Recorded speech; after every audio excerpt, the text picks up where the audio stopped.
Bueno, buenas tardes. Creo que ya estamos todos. Voy a compartirles pantalla enseguida.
Hola, ¿me escuchan?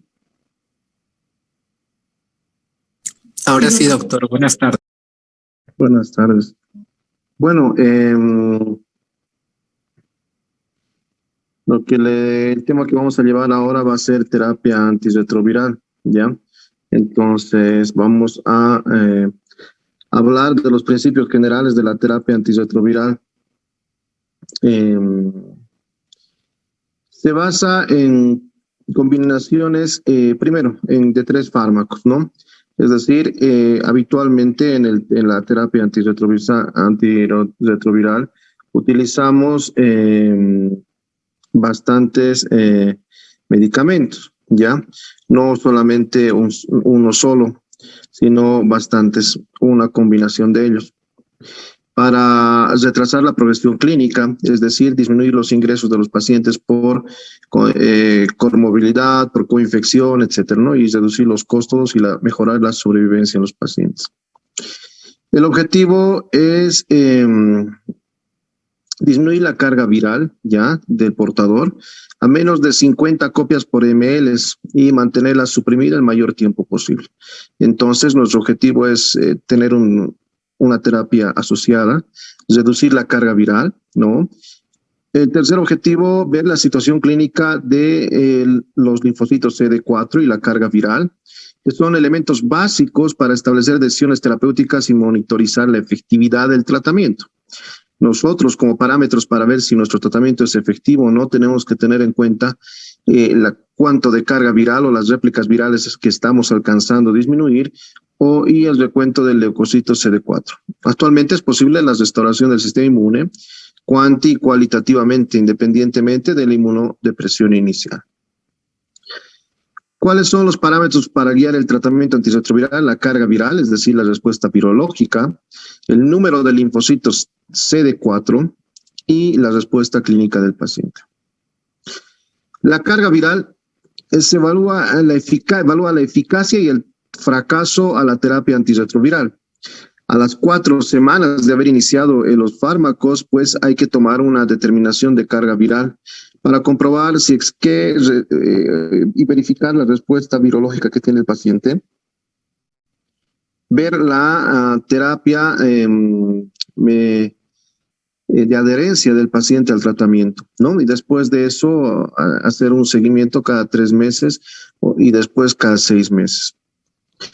Los criterios de respuesta virológica son, es decir, tener menos de 50 copias por ml, ya empezando al 4.º mes o al primer mes hasta el 6.º mes, ¿no? Entonces es el tiempo en que nosotros tenemos que disminuir esa carga viral, ¿no? O podemos tener también fracaso virológico, es decir, después de por lo menos 6 meses, ¿ya? De haber iniciado el tratamiento, no ha habido modificaciones en cuanto a la carga viral, ¿no? O tras alcanzar una carga viral indetectable, por ejemplo, y tú sigues con el mismo tratamiento, empieza a ser detectable en 2 determinaciones consecutivas y se va incrementando, es decir, ya está claro que ya no le sirve el tratamiento que se ha sostenido, ¿no?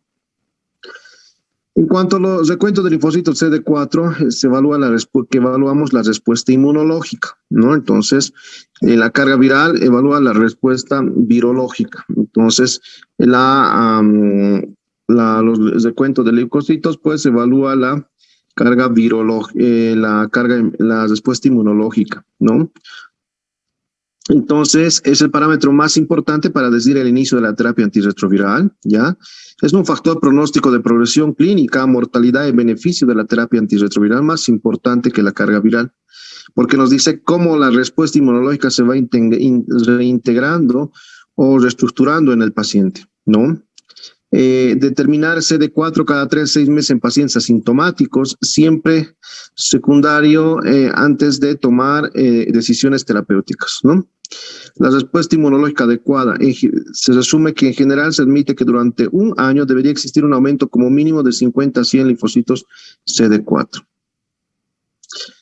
La respuesta clínica del paciente. El control clínico a las 4 semanas de iniciar la terapia antirretroviral y posteriormente cada 3 meses, ¿no?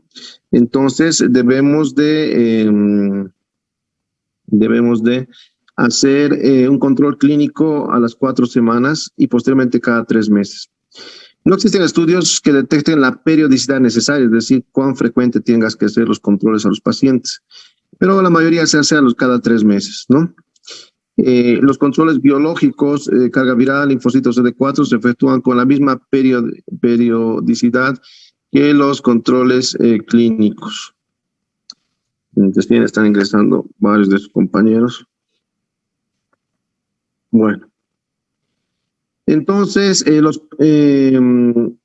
es importante hacerle un control cada 3 meses. ¿Y qué es lo que vamos a tener en la consulta? ¿Qué es lo que vamos a hacer? Una valoración inicial, una exploración física completa. Vamos a medir la talla, el peso y la cintura, es decir, vamos a sacar un índice de masa corporal, porque sacamos con la estatura, ¿no? Una constante, vamos a sacarle el índice de masa corporal, el peso ideal, porque nuestro paciente a medida que va pasando, va tomando y mejorando su sistema inmunológico, etcétera, él va aumentando de peso. Una hematimetría, es decir, un hemograma que habitualmente se hace donde podamos tener un recuento leucocitario específico, un recuento de CD8, CD4, glóbulos blancos, hemograma, ver si no hay anemia. En la bioquímica es importante hacer la glicemia porque hay por ejemplo, una diabetes inducida por terapia de fármacos antirretrovirales. Entonces, es importante hacer control glicémico, ¿ya? Es importante hacer un perfil hepático y un perfil lipídico, ¿ya? Entonces, es importante poder hacer eso en los pacientes. Citomegalo, podemos hacer exámenes serológicos para virus de hepatitis B, para virus de hepatitis C, para virus de hepatitis A, sífilis, citomegalovirus y toxoplasmos. Es importante hacer de vez en cuando estas serologías porque nos indican si es que si están muy bajos los recuentos linfocitario, qué terapia profiláctica vamos a empezar para qué determinada enfermedad. Habitualmente para toxoplasmosis, citomegalovirus, sífilis. Hacemos controles de carga viral, hacemos estudio genotípico de resistencias, HLA, estudio de Mantux y radiografía de tórax para ver imágenes que puedan ser sospechosas de algunas patologías pulmonares. Valoramos el grado de función hepática y la fibrosis que puede existir. El seguimiento cada 4 semanas posterior al inicio y cada 3 a 6 meses posteriormente hacemos controles, un examen completo de hemograma y bioquímica, incluyendo perfil lipídico, la carga viral, estudio de poblaciones linfóides, estudio de resistencia y fracaso virológico y tropismo viral. Cuando iniciamos terapia antirretroviral, debemos basarnos en los síntomas, el recuento de CD4 y la carga viral del paciente. Se recomienda la terapia antirretroviral independientemente de los CD4 sí hay situaciones clínicas específicas. Por ejemplo, infección sintomática, eventos B o C, embarazadas, ¿ya? Virus de inmunodeficiencia humana 1 ARN, más de 100.000 copias. Si tengo en la carga viral más de 100.000 copias, debo iniciar tratamiento. Si la persona está embarazada, debo iniciar tratamiento. Si hay un rápido descenso del recuento celular, es decir, por año están bajando más de 100 células por microlitro, debo iniciar tratamiento. Si hay coinfección, además con virus de hepatitis B o C, que es frecuente, debo iniciar tratamiento. Enfermedades cardiovasculares activas o de altos riesgos, enfermedad VIH asociada a nefropatía, infección primaria por HIV sintomática, riesgo de transmisión secundaria alto, ¿no? Entonces, en esas situaciones tenemos los grados de recomendación, el grado A, que es el mayor, que tiene mayor recomendación, a diferencia de los grados B. Si la infección es asintomática, el inicio de la terapia antirretroviral se basa en el número de CD4. Es decir, si el paciente no tiene ningún síntoma, voy a hacer un control de CD4, y si el CD4 está a menos de 350 células, inicio tratamiento antirretroviral. Si el CD4 está entre 350 y 500, iniciamos terapia antirretroviral en los pacientes con ciertas comorbilidades, es decir, que tengan cirrosis, virus de hepatitis, que tengan cargas virales más de 100.000 copias, ¿no? Si es más de 55 años, tienes riesgo de enfermedades cerebrovasculares, o es nefrópata, pues si hay comorbilidades, iniciamos. Si es más de 500, vamos a diferir la terapia antirretroviral en general, sin embargo, debe ser considerada en pacientes con comorbilidades anteriores. Estamos hablando de asintomático, con recuento de CD4 más de 500 células, ¿ya? Entonces, estamos hablando en ese nivel. Si tiene más de 500, pues nos esperamos en los controles cada 3 meses trimestrales que vamos a hacer para ver si va a descender ese número y iniciar el tratamiento. Indicaciones de tratamiento antirretroviral en pacientes asintomáticos, ¿no? Si es más de 500, a veces es mejor diferir. El problema está en los que tienen comorbilidades, ¿no? Pero en ellos hay que empezar el tratamiento. La recomendación de no iniciar cuando CD4 es más de 350, ¿por qué no iniciamos los pacientes asintomáticos y que tienen mayores recuentos? Es por el temor a los efectos secundarios que tienen los fármacos. Todos los fármacos en sí tienen pues efectos secundarios, ¿no? Entonces tenemos que evaluar si es que es más el riesgo o el beneficio en toda terapéutica, no solamente en esto. Entonces tenemos que evaluar eso. Aparte de eso, tenemos que evaluar la adherencia al tratamiento, es decir, ¿qué pasa si tu paciente es un alcohólico, drogadicto, que no tiene domicilio, que no es, sabes que no tiene contingencia familiar y que va a abandonar el tratamiento? Entonces, no, ¿para qué vas a iniciar algo que sabes tú que no va a funcionar? ¿Me entiendes? Riesgo, porque hay riesgo de desarrollo de resistencias en los fármacos, ¿no? O la imposibilidad de erradicar el VIH y de restaurar la respuesta inmunoespecífica. Sin embargo, la mejoría gradual de las pautas de inicio, tolerancia y simplicidad, la evidencia de un efecto negativo directo del VIH por sí sobre la salud y mayores opciones de rescate tras un fracaso virológico. Ha reabierto el debate en recomendaciones menos restrictivas para iniciar el tratamiento. No, entonces, hay varios estudios de corte que han evaluado la existencia de una relación progresiva entre la inmunodeficiencia y el riesgo de muerte o progresión hacia la etapa SIDA, ¿no? La evidencia evalúa que el riesgo de muerte y progresión a SIDA podría ser menor en los pacientes que empiezan terapia antirretroviral mayor a 350. Entonces, tal vez ese sea el punto de corte para poder empezar el tratamiento, a pesar de las consideraciones previas, ¿no? Se debe valorar el inicio de la terapia siempre individualmente, confirmar las cifras de CD4 cada carga viral, preparar al paciente, ofertar las distintas opciones, qué esquema terapéutico se acomoda a su estilo de vida, y valorar el riesgo de la mala adherencia.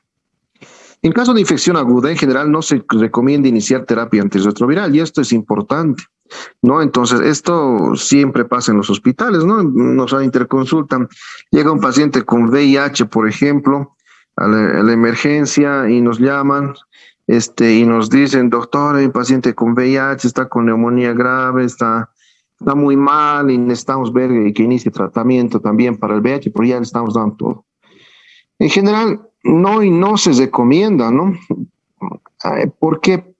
Porque hay un síndrome que se llama el síndrome de reconstitución inmune en general. El síndrome de reconstitución inmunológica se refiere a que los pacientes que están en un estado inmunológico, pues, deprimido, ¿no? Entonces hay infecciones.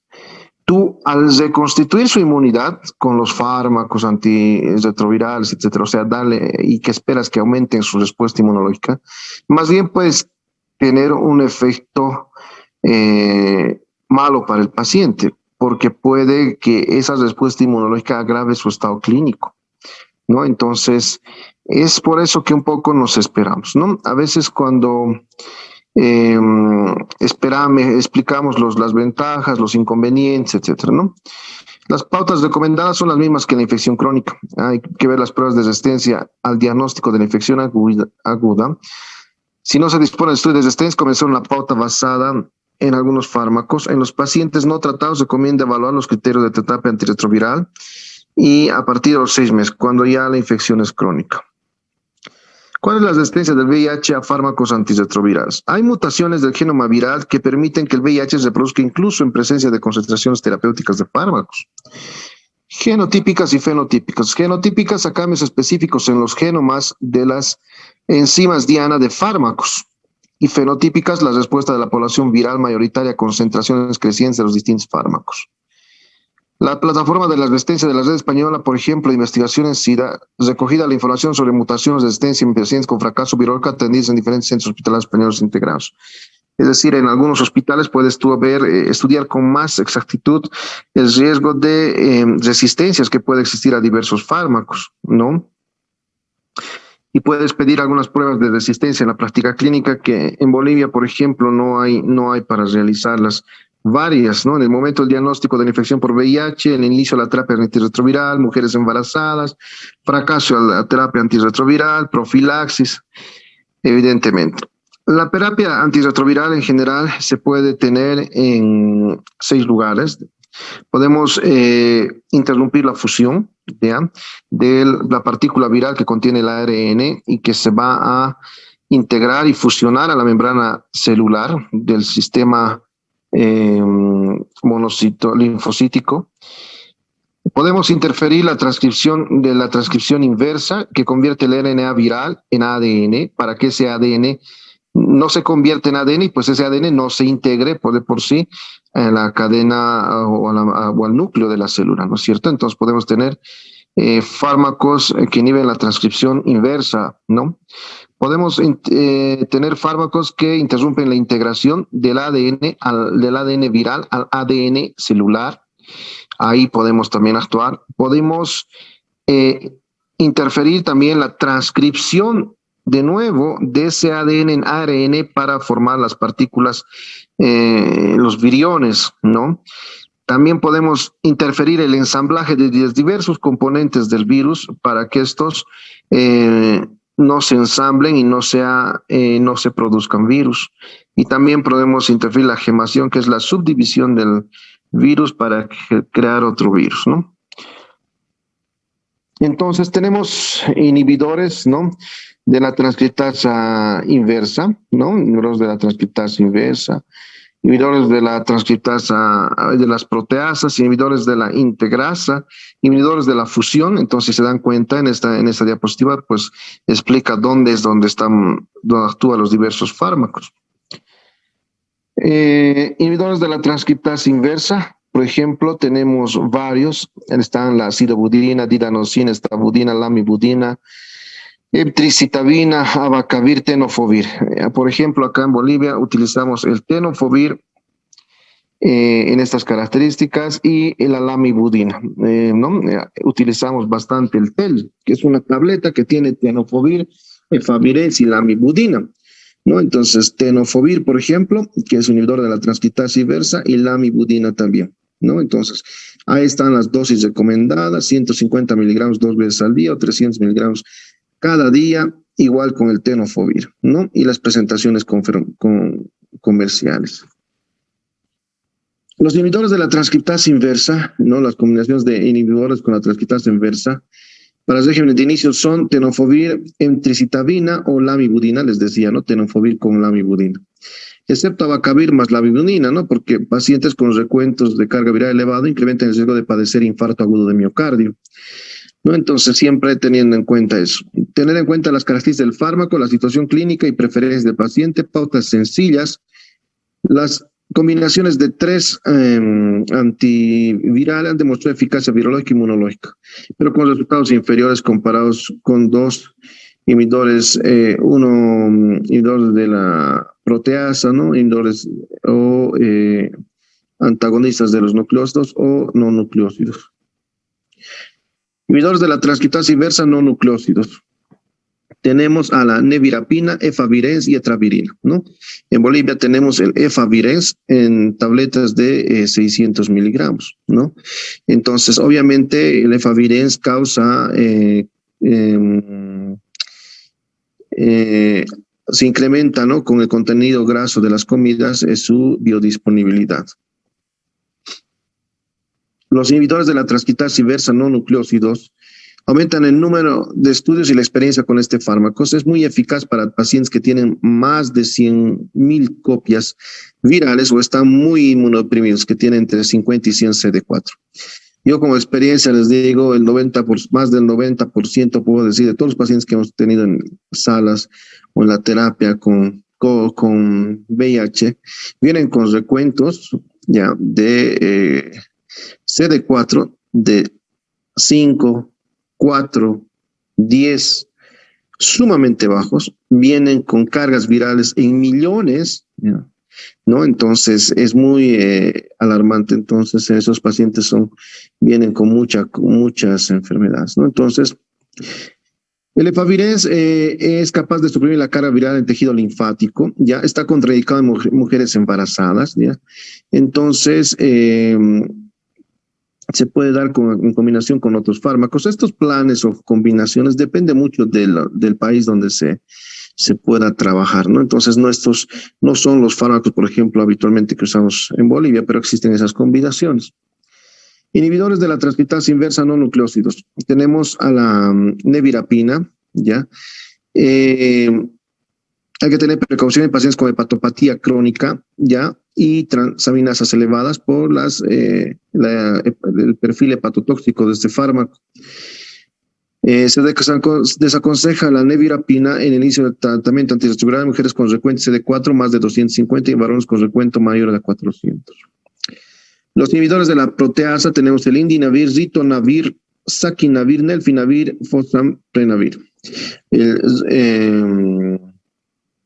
El ritonavir, por ejemplo, combinado con lopinavir, hemos utilizado el Caletra bastante, por ejemplo, en un inicio, ¿no? Cuando no teníamos la evidencia de que pudiese o no ayudar en el COVID. Obviamente ya se ha desaconsejado eso, pero hemos tomado y echado mano también del Caletra, ¿no? Entonces, esas son las presentaciones, por ejemplo, del ritonavir de 100 o 200 miligramos, ¿ya? Y pues tenemos también los otros fármacos. Tenemos el azatanavir, el darunavir, el tipranavir también.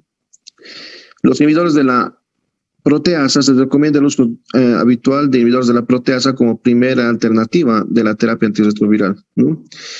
Entonces, los inhibidores de la proteasa potenciado con administración de un inhibidor de la proteasa con 2 reducidas de RTV, se reduce el número de comprimidos, la frecuencia de 2, las restricciones dietéticas que favorecen la adherencia.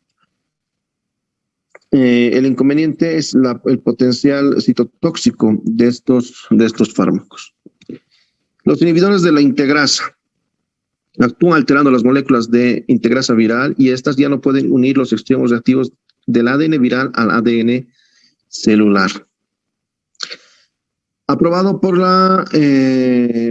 las agencias estatales de salud en el tratamiento con fármacos con VIH, con no tiene experiencia previa antirretrovirales y resistencia a otras familias. Solo debe emplearse como tratamiento de inicio cuando no sea posible un tratamiento con no nucleósidos o inhibidores de la proteasa. El efecto, una de las desventajas, el precio muy alto, ¿no? Los inhibidores de fusión, por ejemplo, Virtide, que viene en presentaciones viales de 90 miligramos, ¿no? Las interacciones o efectos adversos, reacciones locales leve a moderadas en el punto de inyección, dolor de cabeza, fiebre, escaso riesgo de interacciones metabólicas, gesto sinérgico con lopinavir, darunavir y un efecto sinérgico con efavirenz. Antagonistas de coreceptores 5, bloqueando la entrada del VIH a la célula diana. O sea, interfieren con el tropismo de la partícula viral y la célula. No está aprobado ya, solo como tratamiento de inicio en los pacientes con virus R5 trópico y cuando no sea posible un tratamiento con los otros fármacos. ¿Cuáles son los efectos adversos del tratamiento antirretroviral?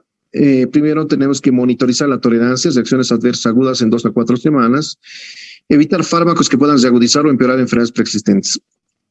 Especial énfasis en los lípidos y la glicemia. Calcular recuentos de carga viral y el inicio de la terapia antirretroviral una vez al año por lo menos. Evitar tratamiento con análogos de timidina siempre que sea posible, particularmente ante la aparición de lipoatrofia o distrofia o lipodistrofia. Efectos adversos del fármaco antirretroviral, recomendaciones. Estudio elemental de orina con proteinúria y tasa de filtrado glomerular, ya, es decir, nosotros tenemos que cuantificar, hacer una creatinina y con eso sacar por las fórmulas cuánto de filtrado glomerular tiene el paciente para poder ajustar los tratamientos y ver el grado de nefrotoxicidad que podría estar mediando en estos, porque algunos de los fármacos son nefrotóxicos también. Si la tasa de filtrado es menos de 50 ml por minuto o hay proteinuria manifiesta, entonces tenemos que ajustar las dosis de los fármacos, ¿no? Y ver,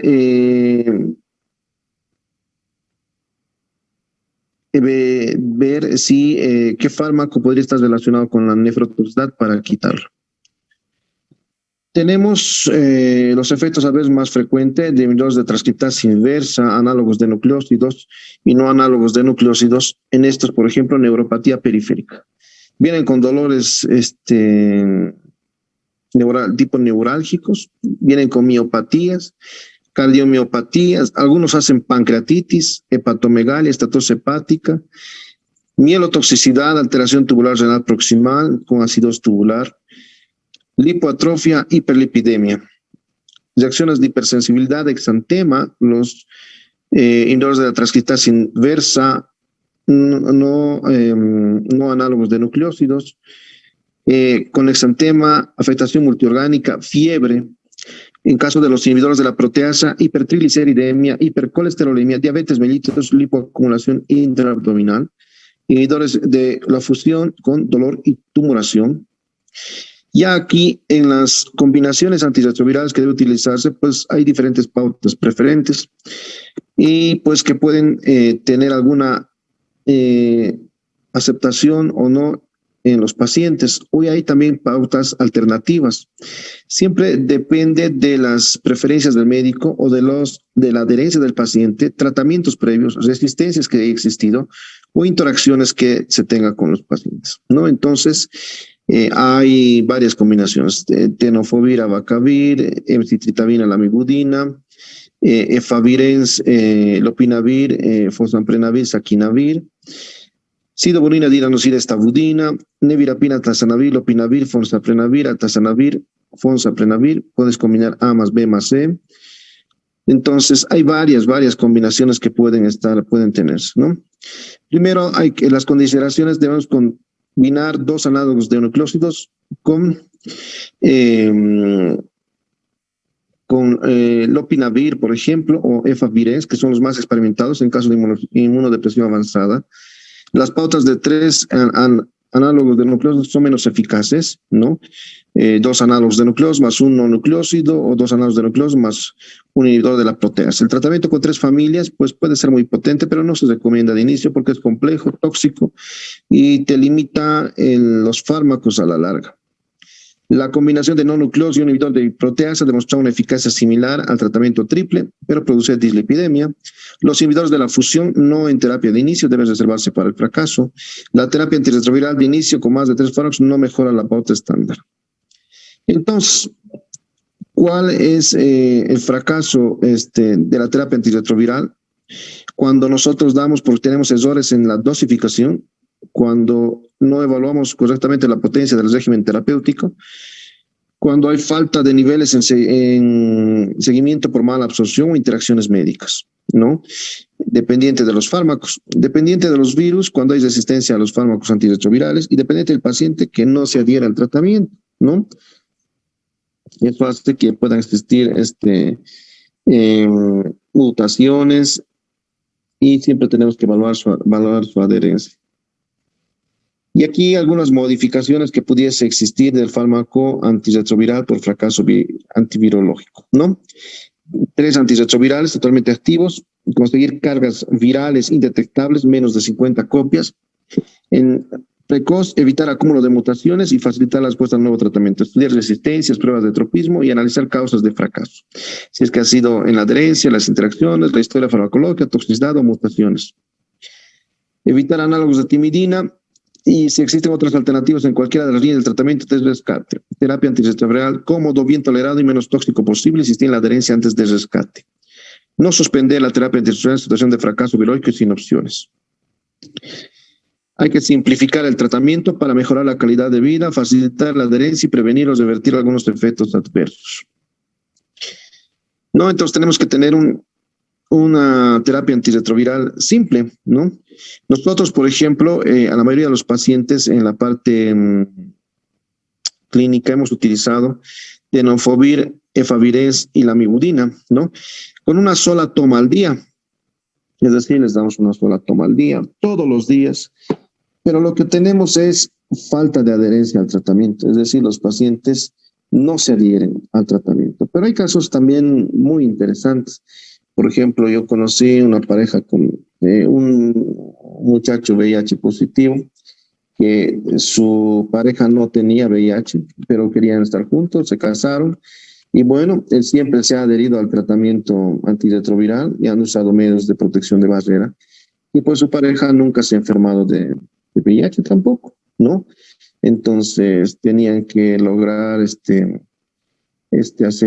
querían tener un bebé, ya algo más complejo, todo eso, pero estaban en esos planes. Entonces, hay también apego en los pacientes.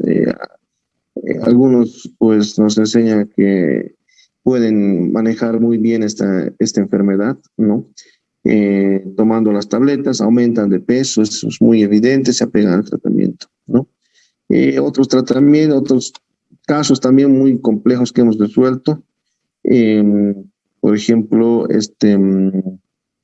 un paciente en etapa SIDA, me tocó ver el paciente con VIH en etapa SIDA, que era un médico que había ido a hacer la especialidad a otro país y regresó enfermo, ¿no? Y vino con síntomas respiratorios graves, sepsis, con lesiones cutáneas muy atípicas.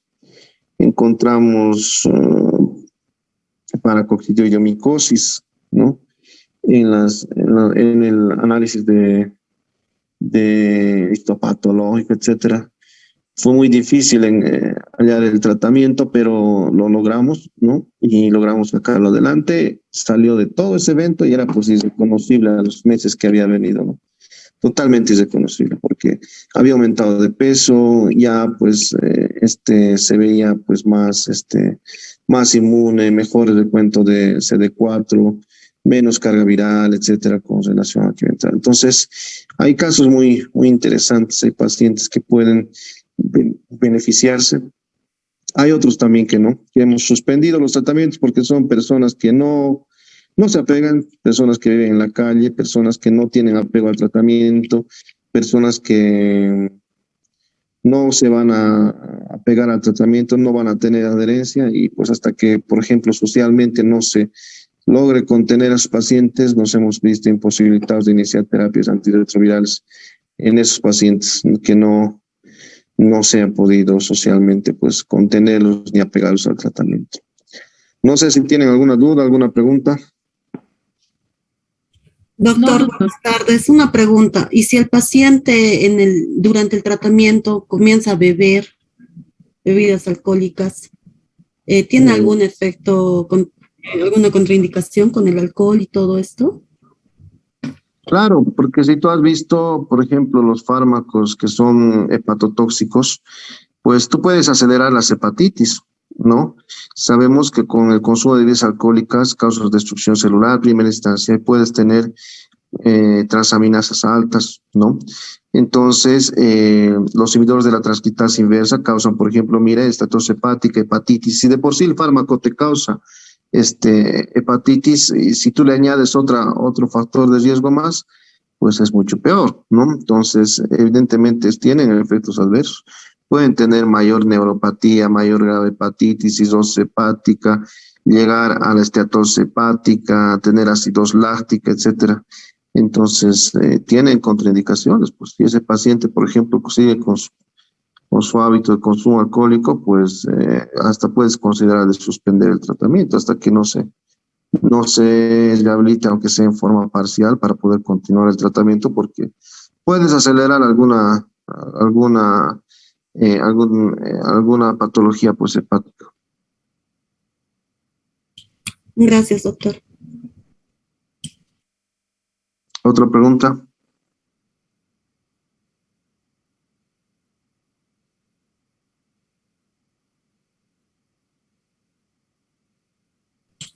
Creo que ya no hay, doctor. ¿Dudas? Yo no, doctor. Entonces no se olviden de esto. Lo más importante es, uno, el objetivo del tratamiento antirretroviral tiene que ser conseguir copias virales indetectables. Es el objetivo. Conseguir recuento de células CD4 más de 500. Es el objetivo, ¿ya? Y mejorar el estado inmunológico del paciente. Clínico, ¿no? Estado clínico del paciente. Tienes una respuesta viral, inmune y clínica. Ese es el objetivo.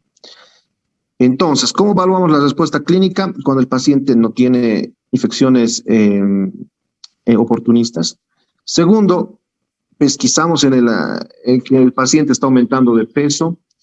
Tercero, que tenga buena adherencia, apego al tratamiento. Cuarto, que no haya efectos adversos. Quinto, que le hacemos controles habituales. Demograma, no se olviden, bioquímica sanguínea enfatizando glicemia y perfil lipídico y hepático, ¿no? Y si pues todo está en orden, los controles habituales cada 3 meses. Entonces, en la parte clínica. En la parte viral, que las copias virales pues sean indetectables. Ojalá sea menos de 50, es un éxito, ¿no?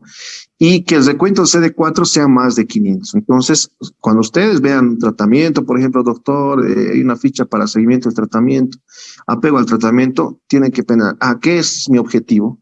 Con cualquier asociación, no es necesario memorizarse todos los fármacos, hacer sus dosis, sus efectos adversos, porque eso es variable en cuanto al programa de VIH de cada país, ¿me entienden?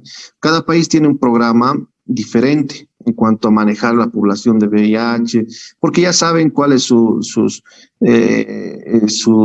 población, saben cuáles son sus resistencias, sus asociaciones, etcétera. Entonces, un poco puede variar en cada país, pero el objetivo es el mismo, ¿no? Entonces, ustedes tienen que hacer todo eso. Y si de repente ven que está con hipertrigliceridemia, que le está causando problemas, puede ocasionar la hipertrigliceridemia, problemas vasculares, que si bien pueden estar con glicemias muy altas, pueden causarle diabetes.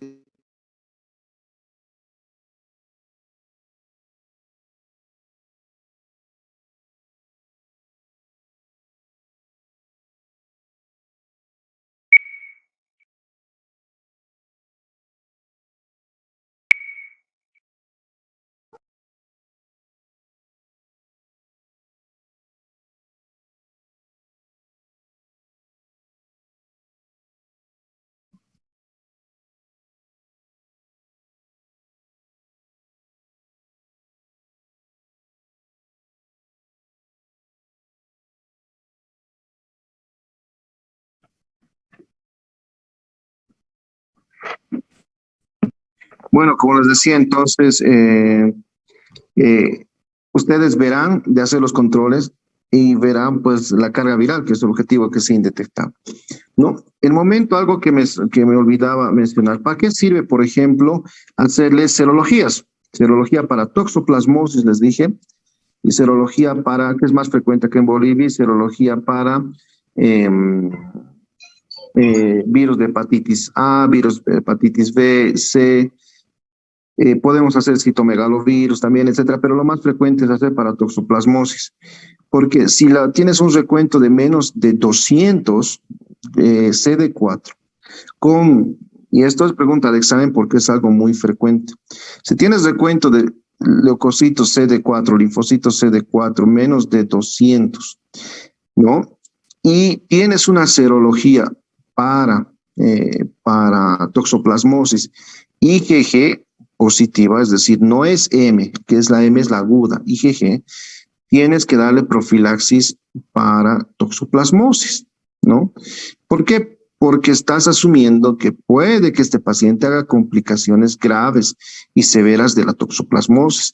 La toxoplasmosis, a diferencia de cualquier persona que ustedes pueden tener una toxoplasmosis y otros y pasar desapercibido inclusive, en los pacientes inmunosuprimidos puede llegar a causar problemas cerebrales, es decir, tener una toxoplasmosis cerebral. Y ahí sí es grave.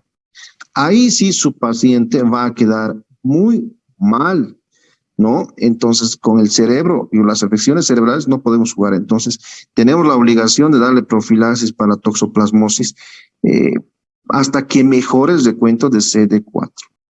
Lo otro que damos es profilaxis para neumocistis, que es una infección oportunista en etapa SIDA, ¿no? Neumocistis,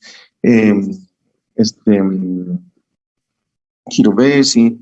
Entonces, nosotros les damos cotrimoxazol, una tableta al día, muy fuerte, y nos evitamos de que hagan neumonías por neumocistis, ¿no?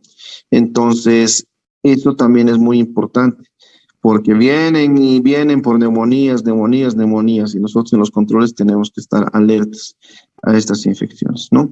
Lo más importante es empezar el tratamiento cuando los CD4 estén menos de 350 o 350 y 500 con alguna comorbilidad, y automáticamente la carga viral va a ir disminuyendo, ¿no? Entonces, ese es el objetivo, ¿no? Y estar atentos a los efectos adversos o complicaciones que pudiese existir. En líneas generales, pues es siempre evaluar antes de discontinuar un esquema o tratamiento, siempre el apego del paciente al tratamiento antirretroviral. No sé si tienen alguna duda, alguna pregunta.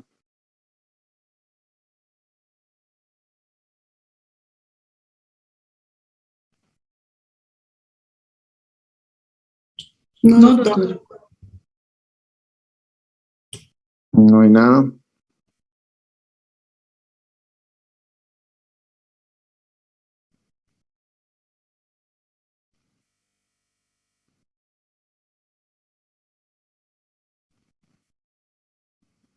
Doctor, Sí.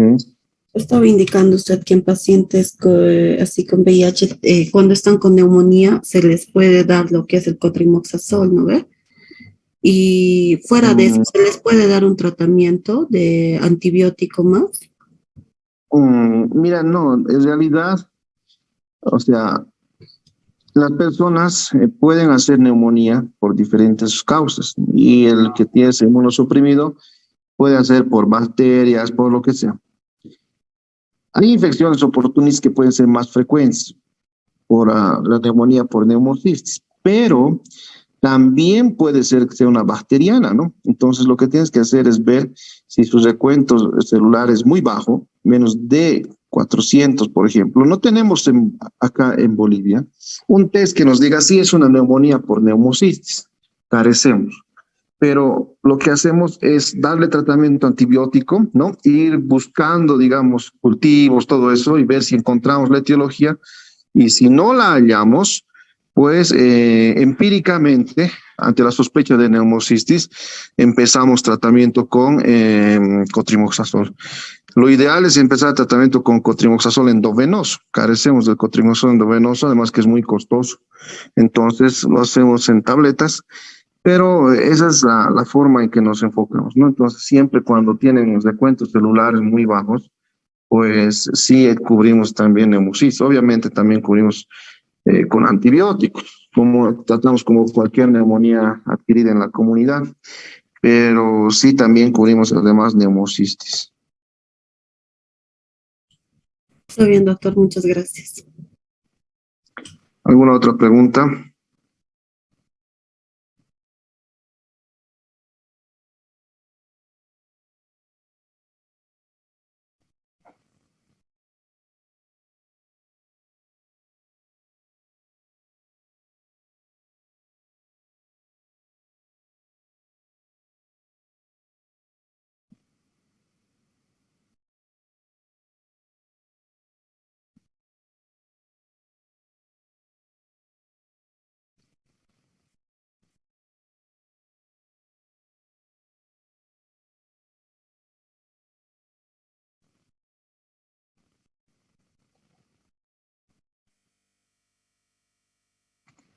No hay dudas, no hay preguntas. Ninguno, doctor. No, doctor.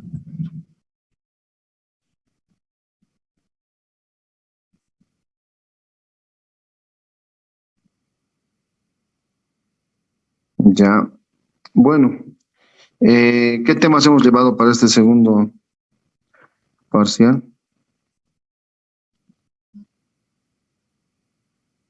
Tuberculose, VIH Ya, y o de hoy.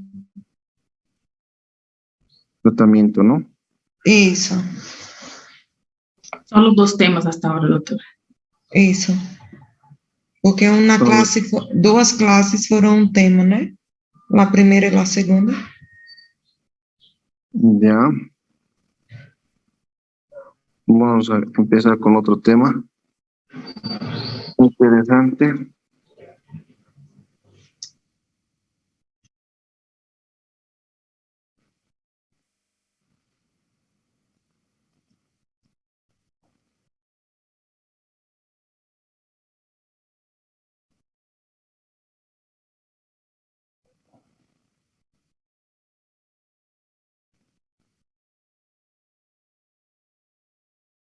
Un momentito, ahorita les comparto.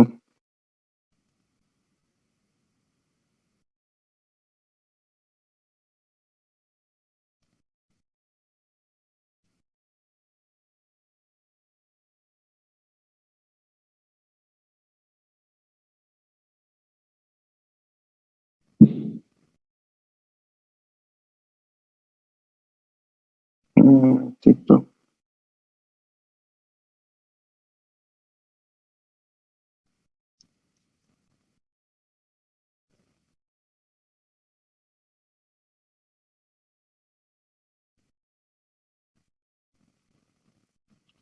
Un momentito, un momentito.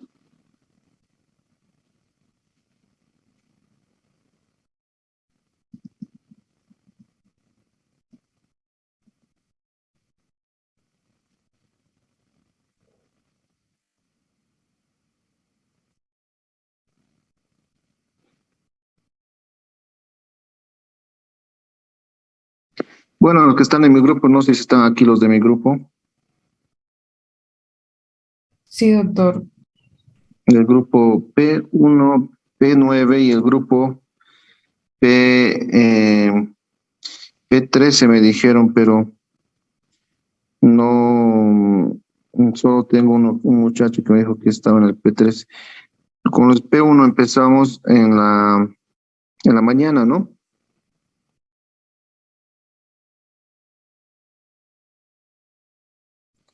Y allá les digo las instrucciones.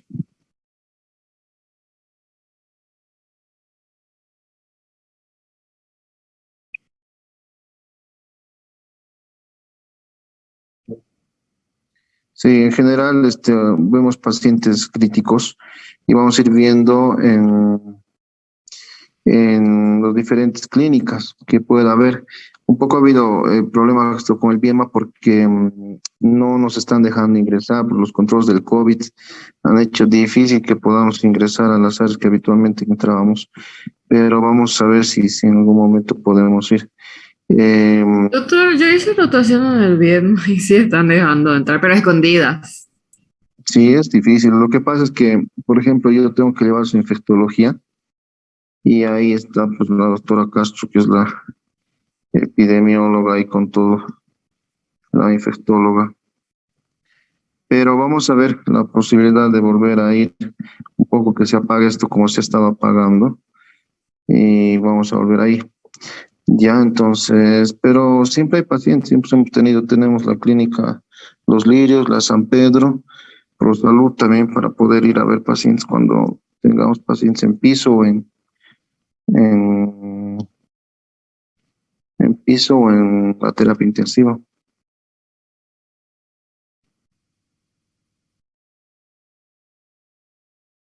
Estoy teniendo problemas con la presentación que tenía preparada aquí.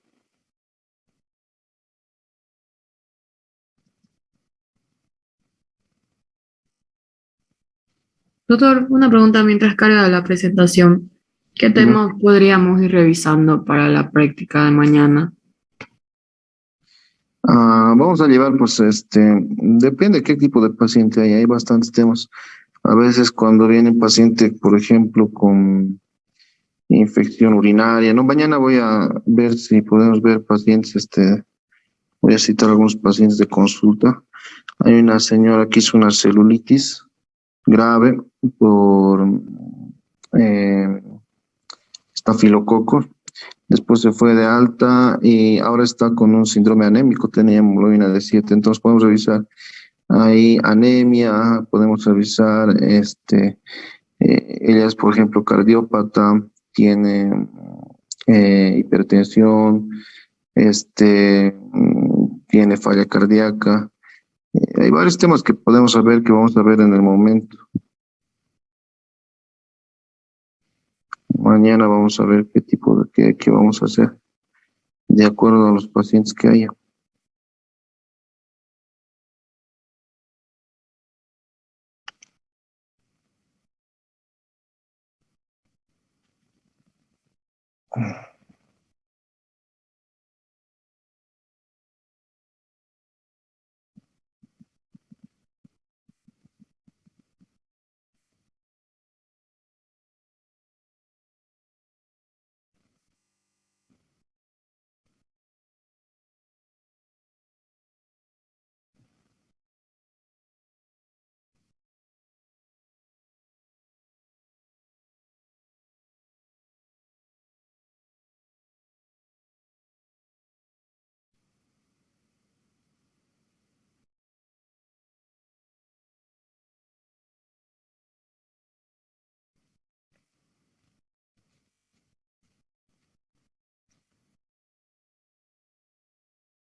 El tema que vamos a llevar va a ser dengue, ¿ya? Pero necesito abrir esto del ministerio, enviarles, y no me está abriendo las normas de diagnóstico y tratamiento, manejo del dengue.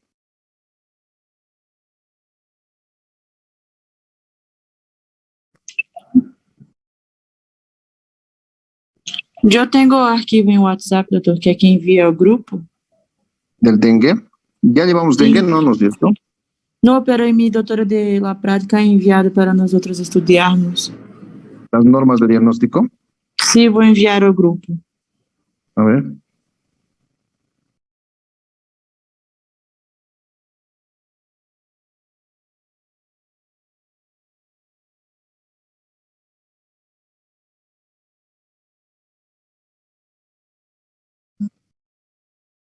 Ahí está, doctor. Mire si es lo mismo. Ya.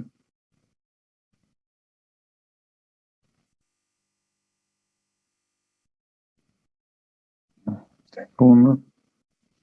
¿Dónde estamos? ¿Dónde estamos? Acá.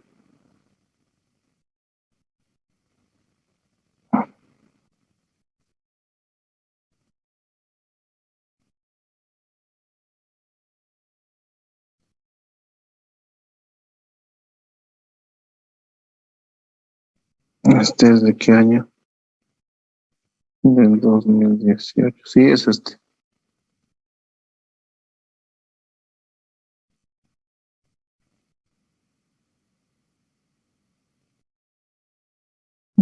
Este es. Ya, vamos a empezar entonces. Hasta donde podamos avanzar. ¿Dónde estamos? Acá estamos.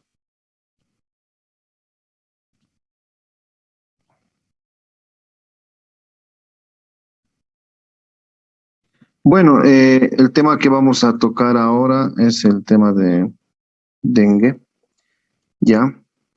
Y es un tema muy importante porque tenemos bastante dengue en nuestro medio, pues, ¿no? Tenemos es una enfermedad endémica, ¿no? Para esta etapa, para estos años, pues no se ha podido erradicar.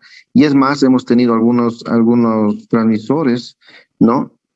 Ya algunos vectores que ya están acá en la ciudad. Es decir, tenemos vectores que están ya con nosotros. Nunca habíamos tenido, por ejemplo, vectores en Cochabamba, ¿no?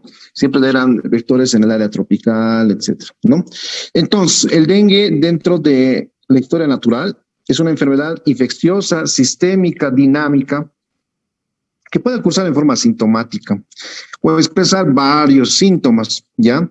Habitualmente pasa por tres etapas, ¿no? Una fase febril, una fase crítica y una fase de recuperación, ¿ya? Nosotros, en las distintas variedades que hay del dengue, den 1, den 2, den 3, den 4, pues tenemos podemos tener la primera vez, que es lo más clásico, la primera vez que nos enfermamos, pasar totalmente asintomático. Pero hay una memoria inmunológica que nos queda de esa infección y que hace que la segunda oportunidad, si tienes tú la infección con el mismo serotipo del dengue, puedas desarrollar una infección, unos síntomas mucho más acusados, es decir, unos síntomas mucho más severos. Entonces, es una enfermedad compleja, ¿ya?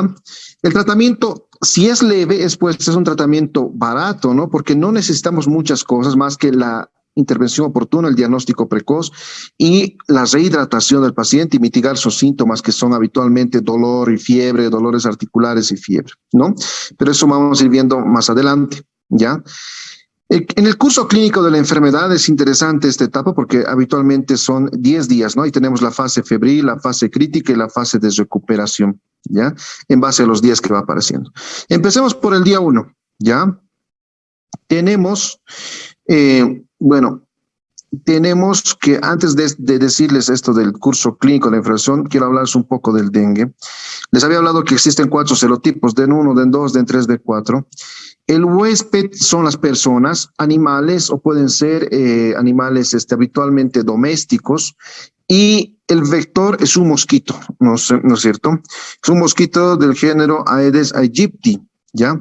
Entonces tenemos un mosquito transmisor, ¿ya? Un vector que puede ir y tiene hábitos aristócratas, es decir, es un vector que no te va a picar en la noche, que es habitualmente lo de todos en la noche dormimos y empiezan los mosquitos a venir a picar, sino que es un vector que te va a picar de día, cuando estés sentado, a las 9 de la mañana en un área, en un lugar, digamos una sala, o en la tarde, 3, 4 de la tarde, cuando estés sentado, entonces no va a esperar a que sea de noche, ¿no? Y habitualmente les voy a mostrar después, la próxima clase, unos videos que tengo de los mosquitos que hemos logrado captar de las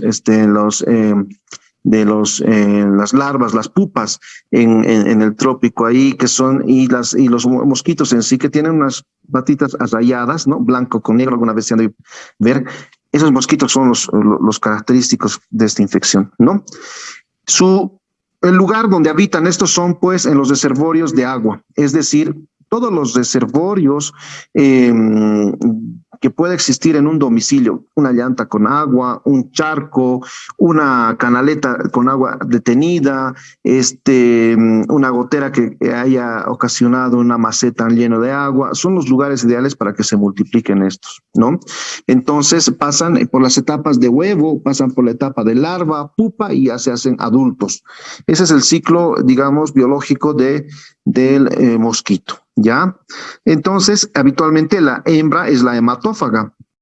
Entonces, la hembra tiene los hábitos hematófagos en las personas. Eso no se olviden, ¿ya? Ahora, en los días de la enfermedad, tenemos el primer día, ¿ya? Que es la fiebre. ¿Por qué viene el paciente? Por fiebre. Un dengue sin fiebre no es dengue, entonces viene por fiebre. Por eso es que nosotros, cuando vienen pacientes del área rural con fiebre, nosotros tenemos la obligación de descartar el dengue, ¿no? Tenemos que pensar en todo lo que sea, de una neumonía, infección urinaria, lo que sea, pero tenemos que también descartar el dengue. ¿Por qué? Porque es algo frecuente, es algo endémico, ¿entienden, no? Entonces, la fiebre que puede llegar hasta 40 grados centígrados, y si hay fiebre y deshidratación en el paciente, tiene mucha sed, ¿no? Si tú le haces un hematocrito a una persona que está deshidratada, vas a tener una hemoconcentración, es decir, puedes tener un hematocrito de 50, de 55, no porque le sea poliglobúlico, sino porque le está muy deshidratado. Hay dentro de la proporción de sangre una parte que es plasma y otra parte que es glóbulos rojos. Pues entonces, en esa proporción pueden alterarse, alterarse el hematocrito, ¿ya? Entonces, por eso el hematocrito está alto. Y la serología y la virología en la fase febril tenemos una viremia muy alta, ¿ya? Pero los virus no podemos detectarlos muy fácilmente en esta fase virémica, a no ser que pase unos 2 o 3 días de la enfermedad y empecemos a tener una respuesta inmunológica. Si ustedes ven ahí, desde el día 2 hasta el día que termine, más de 10, empieza a subir la respuesta inmunológica. Las IgM y las IgG se van formando. Nosotros tenemos test, por ejemplo, en los lugares de provincia donde hemos trabajado, tests rápidos, así como pruebas de embarazo, para detectar estos dengues, ¿no? O sea, le ponemos una gota del activador, una gota de sangre o plasma, etcétera, y podemos ver en el test si tiene dengue o no tiene dengue en base a la respuesta IgG o IgM que tenga el paciente y poder detectarlo en forma precoz. Eso tenemos pues en las áreas endémicas. Pero esta es la explicación, que a pesar de que un paciente pueda venir por fiebre, y sea el día 1 o 2, y tu resultado salga negativo, no te descarta que ese paciente no pueda tener un dengue. ¿Entienden, no es cierto? Ahora, en esta etapa, desde el día 3 al 6, puede existir una etapa de shock hemorrágico con la afectación de órganos. La fiebre empieza a bajar habitualmente, la deshidratación ocasiona un estado de choque, puede afectar varios órganos, ¿no? Y el hematocrito pues empieza a descender, ¿ya? Y el recuento plaquetario empieza a bajar, ¿no? Bueno, el hematocrito empieza a ascender más bien, ¿no? Porque se empieza a concentrar mucho el paciente y las plaquetas empiezan a descender. Una característica es la plaquetopenia, ya por destrucción de plaquetas, ¿no? Por microtrombosis periférica.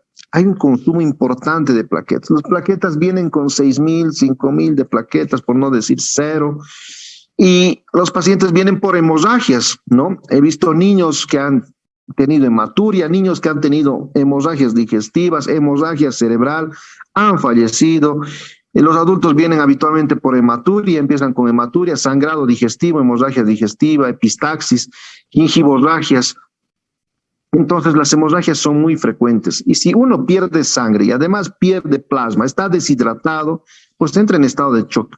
Y el estado de shock puede llevar a falla de muchos órganos, ¿no? Como hemos visto en la sepsis, fallo también multiorgánico. Distrés respiratorio puede llevar a fallo renal, fallo hepático, fallo cardiovascular. Entonces, es una etapa muy difícil que muy pocos hacen esta enfermedad, pero la hacen, ¿ya? Es una etapa crítica. Después de eso viene una etapa de absorción de líquido, empiezan a subir las plaquetas y, bueno, empieza a subir tu inmunidad, ¿no? Entonces, los pacientes que tienen dengue, que vamos a ver las características, los síntomas clínicos específicos, cuándo es leve, cuándo es moderado, cuándo es grave, ¿ya? Y para ver y notificar y llevar a un tercer nivel al paciente, ¿no es cierto? Entonces, tenemos que ver esos cuadros, ¿no? Entonces viene, como les decía, la fase afebril. Inicialmente en esta fase, los pacientes, por ejemplo, vienen por fiebre, pero además vienen con un exantema, es decir, prurito, desaparece como unas manchas, un eritema generalizado, un exantema rosáceo, en las extremidades, en el abdomen, vienen por prurito, con mialgias, artralgias, también le llamaban la fiebre quebrantahuesos a esta enfermedad, y algo típico es el dolor retroorbitario, es decir, yo le agarro al paciente, cierra los ojos, le presiono ambos globos oculares y tiene un dolor intenso, más que el habitual, ¿no? Entonces, este es un signo también clínico muy evidente de que el paciente pueda tener dengue. Hay estado nauseoso, a veces llegan al vómitos y cuando tiene vómitos muy frecuentes o también puede tener evacuaciones líquidas, pues el paciente se empieza a deshidratar más. Entonces tenemos mayor compromiso del paciente y obviamente tenemos que hospitalizarlo porque si no está deshidratado, pero además está vomitando, es obvio que ese paciente se va a complicar, ¿no es cierto? Entonces, esa es la fase, digamos, febril, las características de la fase febril.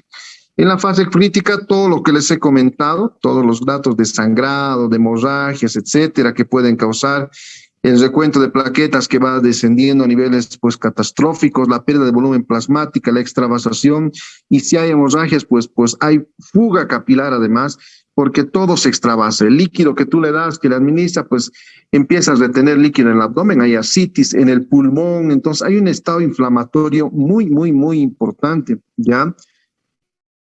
Entonces puede progresar el estado de choque y fallo orgánico múltiple, ¿ya? Con disfunción de los órganos que les he mencionado. En la fase de recuperación, si el paciente sobrevive a la fase crítica, la cual no excede en 2 a 3 días, pase a recuperar, hay mayor reabsorción de todos los líquidos, menos extravasación, menos anemia, empieza a compensarse, empieza a tener menos náuseas, vómitos, empieza a hidratarse, mejora el estado hemodinámico, mejoran las plaquetas, etcétera, y pues ahí podemos ver que el paciente se está estabilizando, ¿no? Entonces, ¿cuál es la clasificación en base a la gravedad de los síntomas del dengue? Entonces, se ha clasificado dengue en dengue sin signos de alarma, con signos de alarma y dengue grave, ¿ya? ¿Cuáles son el dengue sin signos de alarma? Es una persona que ha viajado a un área endémica los últimos 7 a 14 días, ¿ya? Y presenta entre 2 y 7 días de que ha llegado, pues manifestaciones clínicas, la que les he dicho, náuseas, vómitos, exantema, cefalea, dolor retroocular, mialgias, artralgias, petequias o prueba del torniquete. La prueba del torniquete se refiere a la prueba que yo hago cuando le pongo el manguito del tensiómetro y además le pongo el estetoscopio, ¿no? Para definir un área circunscrita, es decir, un lugar donde yo voy a contar la cantidad de petequias que voy a tener, ¿no? Y en base a la cantidad de petequias que va a existir, yo puedo presumir que es una prueba del torniquete positivo. Entonces empiezan a aparecer 3, 5, 6, 7, 8, confluir bastantes petequias en ese área y pues es evidente de que el paciente no está bien y tiene además fragilidad capilar y pues déficit de plaquetas, ¿no? Entonces, el dengue sin signos de alarma habitualmente puede tratar sintomáticamente en el domicilio, es decir, o en forma ambulatoria, no necesariamente puede o está indicada la hospitalización. El dengue con signos de alarma es aquel que presenta dolor abdominal intenso, ya, vómitos persistentes, lo que les decía, y hay imposibilidad de hidratarlo en forma oral, está acumulando líquidos, hay desame pleural, desame pericárdico, desame abdominal, o sea, ascitis, sangrado de mucosas, está el paciente letárgico, hipotenso, con hepatomegalia, se está incrementando el hematocrito, empieza a haber elevación de las transaminasas y la plaquetopenia se hace muy evidente. Y el dengue grave, ese paciente tiene que estar sí o sí hospitalizado. Y en el dengue grave tiene que estar en cuidados intensivos. Es cuando el paciente tiene signos de shock por extravasación de plasma, es decir, extremidades frías, taquicárdico, presión indetectable, llenado capilar lento, hipotérmico, hipotenso, con sangrados graves en cualquier área, sea en el sistema nervioso central, respiratorio, hematemes, melenas, metrorragias, hematurias, etcétera. Compromiso de órganos con elevación de las transaminasas mayor a 1000, alteración del estado del sensorial y además miocarditis. Bueno, vamos a quedar en esto para ir continuando la próxima clase. No sé si hasta aquí tienen alguna duda, alguna pregunta. No, doctor, creo que no. No, doctor, todo está claro. Ya, bueno, la próxima clase vamos a seguir con esto porque además vamos a terminar en el tratamiento. Me parece muy interesante el tratamiento porque no es complejo, no es como se lo imagina, es pensar mucho, es hidratación y mitigar los síntomas del paciente. Bueno, nos vemos la próxima clase, chicos. Gracias, Estamos doctor. Hasta luego. en contacto. Chao.